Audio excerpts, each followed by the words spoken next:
Hey friends, and welcome to Disney Movie Facts. This month we will be looking at Aladdin and the King of Thieves with some facts you may not know. Each month we'll be looking at a different movie following our Disney podcast, so make sure to click that subscribe button, and you can also join our membership or even give us a super thanks. We would greatly appreciate it. With all that out of the way, let's get to it.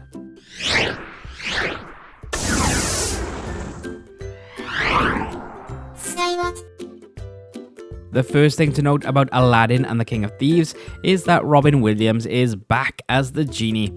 After a contract dispute was concluded with a formal written apology, it was reported that he was offered $1 million to reprise the role. Robin Williams therefore returned for the third installment of the Aladdin movie franchise. He continued his ad-libbed performances, which we can tell that they pretty much left everything in to extend the length of this movie. Anywho, let's move on. But Robin Williams was not the only returning cast. Scott Wagner and Linda Larkin returned for the dialogue voices, whilst Brad Kane and Liz Calloway respectively filled in for the singing voices of Aladdin and Jasmine. The movie almost went in a slightly different direction with a villain.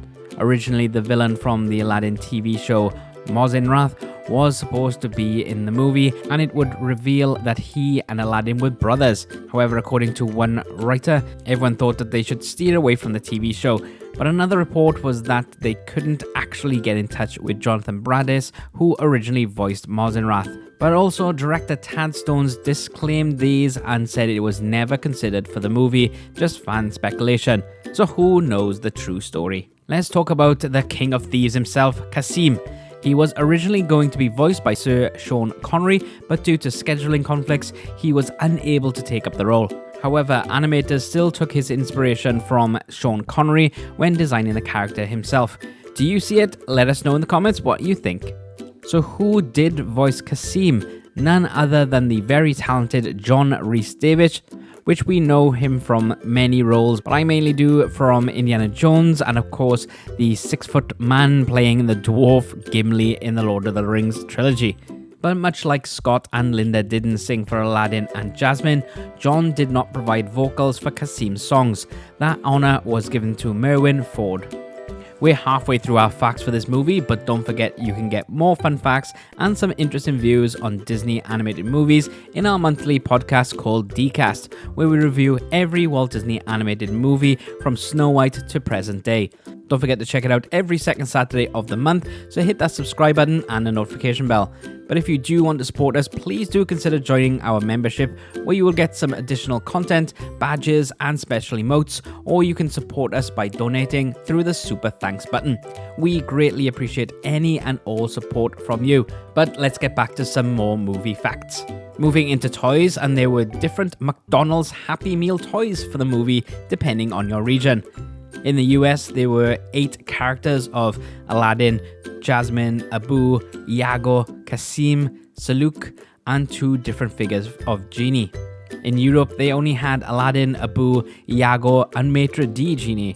Then in Australia, they had 4 race cars featuring Aladdin, Kasim, Genie, and Jasmine. That is as random as the cameos in this movie. Talking about cameos, we had a number of them in the forms of Cleopatra and Caesar, Thor, as well as apparently Osiris, who was depicted as a birdman. But in Egyptian mythology, Ra was the birdman and Osiris just looked like a pharaoh.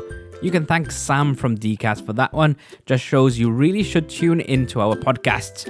But anyways, despite your opinions on the movie, whether you like it or not, it grossed $186 million, which made it to the 4th highest grossing direct-to-video animated feature film of all time. Not too shabby, and then it was re-released as a special edition DVD in 2005. So it is no surprise with the next fact, but people might not know it.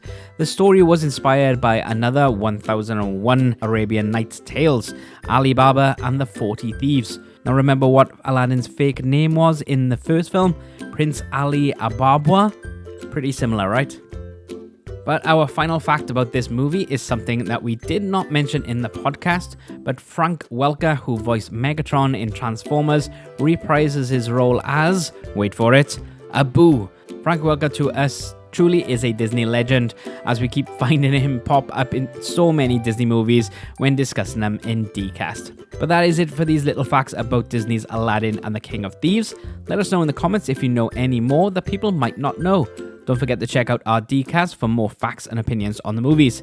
And make sure to hit that subscribe button for much more Disney content. But until next time.